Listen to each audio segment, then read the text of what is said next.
Northwest Now is supported, in part, by viewers like you. Thank you.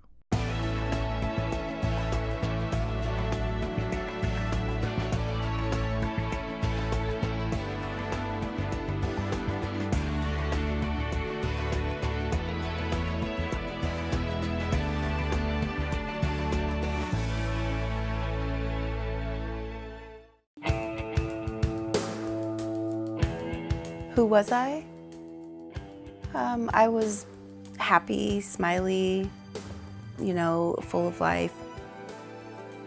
I look at pictures of her and it's like I almost don't remember her that way, She was a sweet kid from Kennewick, Washington, rough and tumble with her brothers, lifelong friends made in high school. Carol Decker went to college in Idaho, married a guy from Enumclaw, and at 32 was 7 months along with child number 2.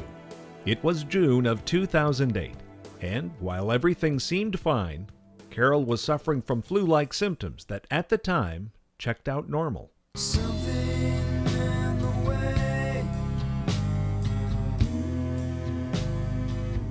My last memory is that I was on a gurney and the nurses were wheeling me in down the hallway into the OR.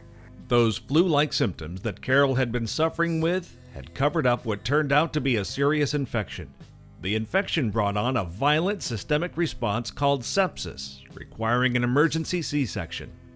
And I remember looking back at the door because I thought Scott was coming with me and I could see him. And I said to the nurses, "Isn't he coming?" And they said, "No, he can't come." And my last thing was seeing him. It's terrible. We thought we were going to lose her. It was really, really hard seeing her in the hospital the way she was. Baby Sophia had survived, but Carol was racing toward death. Blood pressure crashing, her body cutting off oxygen to her organs and limbs, which over the course of several days began to die. It was really extremely hard watching my brother have to make the decisions he had to make as far as her amputations in order for her to survive. And I can't even imagine the turmoil that he's had to go through.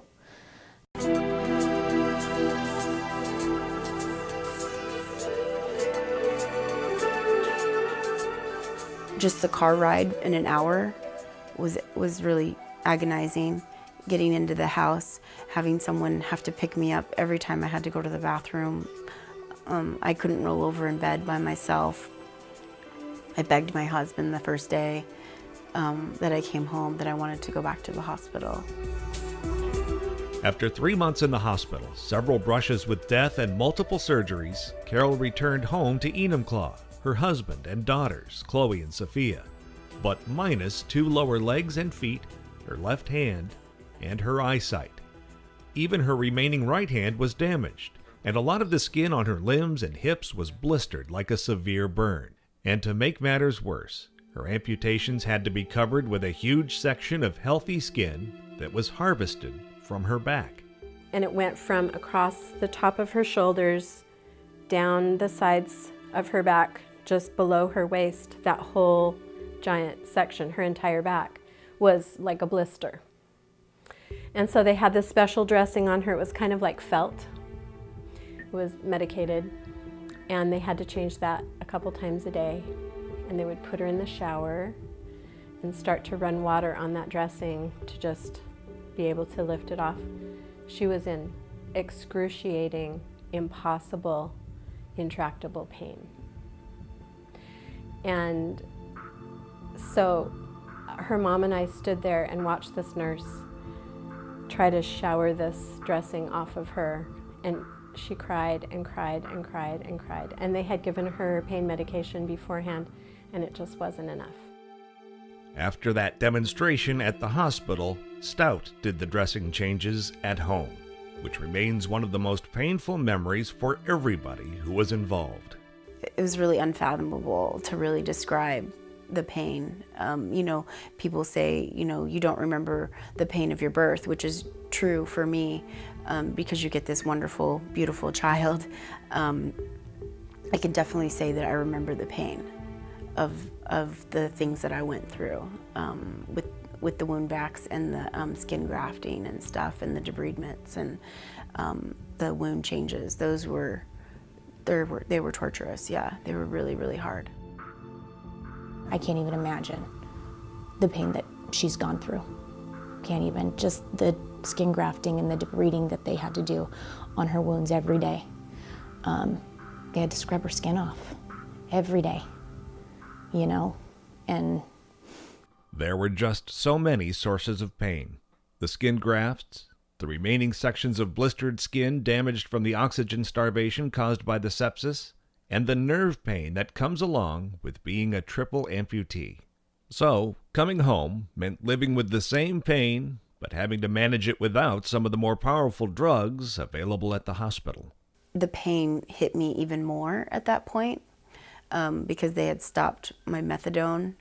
That's what they were giving me in the hospital, which I hated anyways.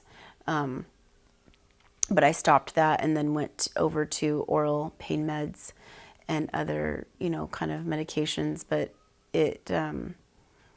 my hands and my feet would burn, and I would shake them like in the air and want them to stop.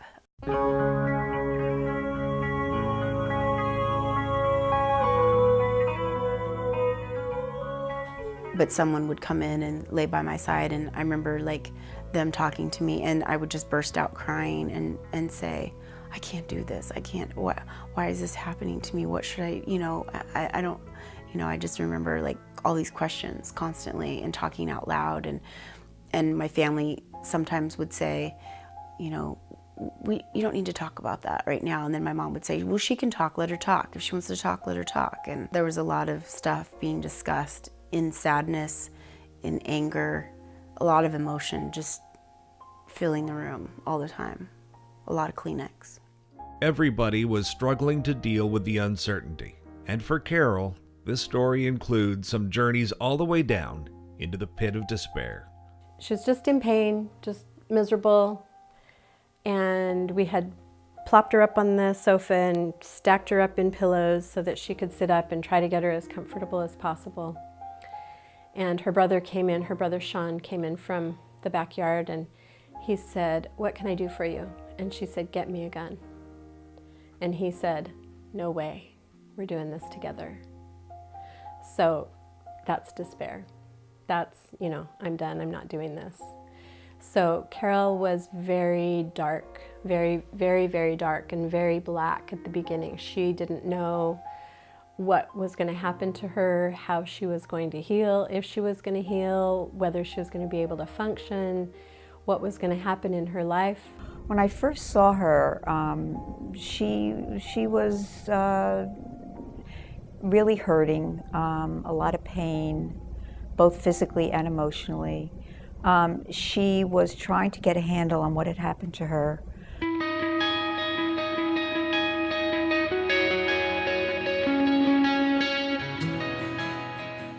I wanted so much to be with my little girls and my family. They meant the world to me. I waited a long time to have my babies. Scott and I were married 9 years before we had our children, and I looked forward my whole life to having children. I love children, and I love my girls more than anything in this whole world. And when Chloe would come up to me, and she barely would come up to me, she was kind of scared of me when I came home. That was really hard for me, and I didn't want that. I wanted her to come to me. I wanted my kids to come to me. I wanted them to feel safe and cuddle and love me, and I yearned for that. And I think that helped me make my choice. That choice, at its most fundamental, was to live. Beyond that, it meant aggressively committing to physical and psychological therapy. Carol and her husband Scott made an agreement to give it an honest shot for 2 years. He said, let's do this, for a couple years, and if you don't want to do it anymore, you don't have to do it anymore. We'll figure it out. You know what I mean? You know, because I was like, you know, when I first came home, I was like, I should be in a nursing home. I shouldn't be here. You know, you can't take care of me. This is too hard on you, and you can't raise the children this way. And, you know, it was a lot of going back and forth. It was really hard. And, but we sort of said, okay, well, let's do it. You know, let's fight for it. Let's give it our all. The whole process, the whole time that I was working with her, she was making choices all along the way. Okay, where am I now, and what do I want? What do I want to see happen? So, and with such courage, it was just, I really, in all the years I've been practicing, been a clinical practitioner, I've really never seen such courage. As if Carol and the rest of the family didn't have enough to deal with, her brother died not long after her incident. But even during this second tragedy, Carol actually found a little humor in something simple, and her sister-in-law says that was a turning point. There was a little bit after the accident where that laugh went away, and it really scared me. And we actually went over to Eastern Washington for her brother's funeral, and she laughed, and I was like, oh my gosh, she's back, you know? So as soon as I heard that laugh and her saying, that's hilarious, dude, I knew Carol was gonna be back.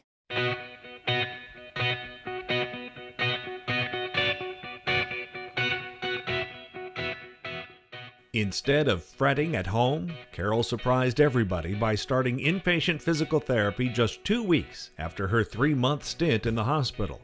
Carol now had some fight in her and began to look at every setback as a personal challenge to be overcome. She was fitted for her first set of what would be several sets of increasingly high-tech artificial legs, and began the long process of learning how to do everything with only a partially functioning right hand. Friends and family were always at Carol's side. In fact, if you added up the number of doctors and therapists, family members and friends who helped out at one point or another, it would total into the hundreds. The community was very involved too, raising funds and bringing meals to this house once a day for 6 months and 3 times a week for 2 years. Carol actually started demanding a more intensive program, and physical therapist Suzanne Ushold got the call. I was very nervous. You know, I remember driving down to see her for the very first time, and the whole drive down, I'm thinking, what am I gonna do? What am I gonna do? But then as soon as I walked in the door and I saw Carol, I said, you know what, this is gonna be okay. Everything Carol does today had to be relearned. How to get around the house, how to do basic tasks, or even just to feed herself. Suzanne says it is hard to overstate the difficulty involved. Oh my goodness. You know, extremely hard. I mean, and Carol would not let on how hard it was. And she had different battles along the way. When I first saw her, she was in tremendous pain from all of the skin grafts and everything. And it was just hard for me to even kind of ask her to do certain things because she was in so much pain. But she didn't let you know. She kind of, you know, held that in a little bit. And then even still with the prosthetics, it was just a constant thing. You know, she'd get the prosthetic legs and we'd do some walking, and then there would have to be some more revisions, and there would be a lot of pain with her in her residual limbs too. And so we'd sometimes just be making some really good progress with her ambulation, and then she'd develop another problem where she was just in a lot of pain. And so, you know, it was constant, you know, making lots of good progress and then a setback. And that gets frustrating, but you know what, Carol? She never gave up. The different layers of Carol's disabilities pose a huge challenge. Living as an amputee is one thing, but being a blind amputee is something entirely different. So a blind person, they need their hands to really feel. Well, she didn't even have the use of her hand for much. You know, it was really severe limitations in range of motion and sensory impairment. And so that was a huge challenge to try to, you know, get around that.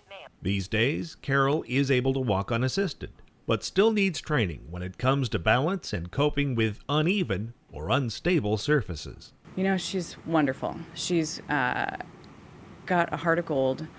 She works incredibly hard. She's very motivated. I've never seen her have a down day in therapy, and other patients and staff are usually commenting on the fact that she's such a positive person, and she's really fun to be around, and she works really hard. Carol's partially functioning right hand carries a big load these days. Just watching her morning routine provides a clear insight into how resourceful she's had to become. Her blindness forces her to carefully organize all the material things in her life, and her amputations require some genuinely acrobatic manipulation of those things. Why has Carol pushed so hard to do so much?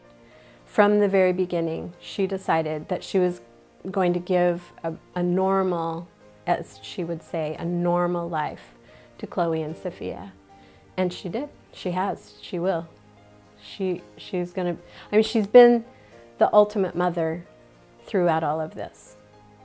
Carol was living for her kids and her husband. And, you know, I remember the course, our therapy was really geared towards how can she do more as a mom for her kids. And so we would, you know, work initially, you know, some very basic things. Well, it seems pretty basic, just being able to lift up your baby, be able to hold your baby. But when you have, you know, only one arm and that arm is, you know, not functioning 100%, and then you've got, you know, a below elbow amputation, even that is just really hard. And then we progress to, you know, just with her standing up with her prosthetic legs and how she can lift her baby up from the bed just to hold. And that was so much work for her to do. You know, something that we just take for granted, lifting up our kid. Carol's goal was to be able to run the house with the kids by herself. And that included safety training for situations like a house fire, which turned out to be another example of her determination. Normally, I practice clients going out the door, and I never have ever taken somebody out the window. Well, Carol came up with that suggestion, and I said, well, okay then, we'll go with that. And sure enough, we practiced, and she wanted to kind of lift the kids up out of the window and, you know, set them down on the other side. And so she did it. She got Chloe out, she got Sophia out, and then she herself got up and climbed up out of that window. And it was just a great thing, you know. She amazes me, you know. She sets her mind to do something and she does it, regardless of what it is. And little things that we don't even think about are a big deal, like buckling your own seatbelt. You know what I mean? Like, that was a huge victory for her to be able to do that again. And being able to see those little victories that she had along the way have just been moving and inspiring, and she just, she's the most amazing woman I know.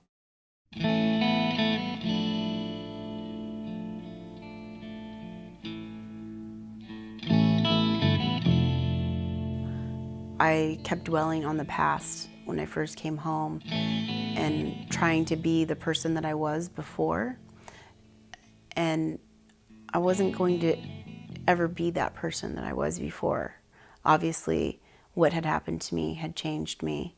I mean, I'm still Carol, and I still like the same things and laugh, and I'm still the same person. But obviously, it's impacted my life enough that it has changed my perspective. She wasn't necessarily letting go of ever doing anything again, but doing how she would do things differently. She could still do things, but how she would do things differently. And it was a very painful process for her because she had to come to terms with so many things. I mean, there were so many things that she would be doing differently. And even if we were to take one of her challenges, it would be a lifetime of work for a person, but she had so many.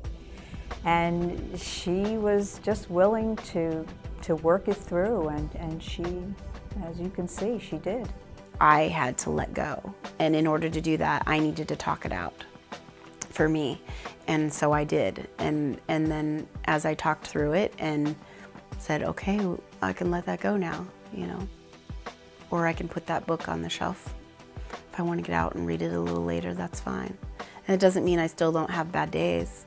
You know, there's times when, you know, I'm alone with my husband and I look over at him and I'll start crying because I would give anything to see his face, you know, that type of thing, or to be able to do my daughter's hair. And, you know, there's definitely times, but it kind of enters my mind and then I say, okay, there it is. Okay, now just move on, let it go. If you don't let go of how you did something before, like it was really hard for me because I really loved to cook before. And like I always you know, watch cooking shows and would try to do my whole gourmet cooking at home and, you know, that kind of thing. And Scott and I loved to go out to eat and experience new food. That was kind of our thing. And if I was gonna learn to cook, I was like, well, I wanna learn to cook exactly how I cooked before. And that was hard to let go of. But then I finally said, you know what, if I do that later on in life, that's fine. But right now, like, I don't need to deal with that. You know, like, I can cook a meal and it'll be simple and maybe it won't look pretty or whatever. But I did it. You know what I mean? Like, and little kids do that. Like my kids do that all the time. I did it. I did it.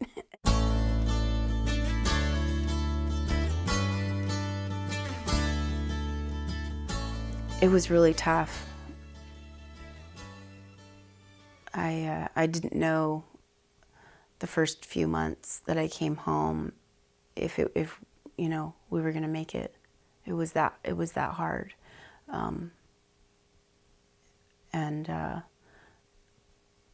Just lots of nightly discussions when the girls would go to bed about things, and there's just so many emotions. 4 years now after Carol's incident, Scott and Carol are happy, and it shows. Scott is a successful dentist in Enumclaw, and those around him say while he suffered greatly, wondering what his life was going to be, he quickly settled into being Carol's go-to problem solver. We knew that we still loved each other, you know, when we came home, and he was very, very much like wanted to make it good for me. You know, he tried. He made everything so right for me. Yeah, it's just amazing. You know, she does the dishes. I mean, all those things that should seem routine to other people. You know, it's pretty amazing that she's figured out a way. He was determined to give me everything, or to have everything that I needed to be able to function if I needed it. So a lot of the technology in the house, from the automatic garbage cans to iPads and Carol's voice-activated computer, are solutions Scott sought out to help Carol. I was born in Kennewick. I was born in China Lake.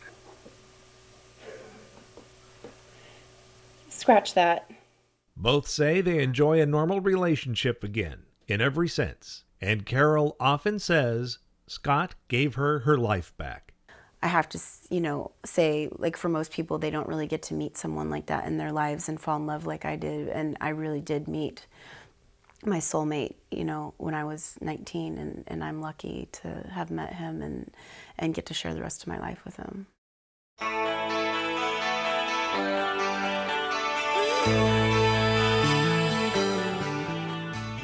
I want to show my kids that you know, nothing can ever stop you if you put your mind to it. You know, you can do anything you want. And by living in the present, you're just enjoying the moment that you're in. Carol wants to fill her life now with new moments that involve her children, of course, but also involve reaching out to other victims of sepsis and other people dealing with blindness or amputations. She can relate to a lot of hurting people these days. Her next goal? To go snowboarding. It was a passion before the incident, and she wants to ride again. The other day I was at the prosthetist waiting. Motivational speaking is also on her radar, like this event before occupational therapy students at Bates Technical College, where she received a well-deserved ovation. With the determination that she has, with the support of friends and family, and her willingness to just, do pretty much anything that I asked, you can just accomplish so many things. Carol's normal. She can't see, she doesn't have any feet, she's missing a hand, but she's a normal woman. I can't even fathom what she's been through and how hard she's fought to be here. And that's a choice she made for her family. I'm glad that we did, because I mean, we've come out the other side and we have like an amazing life.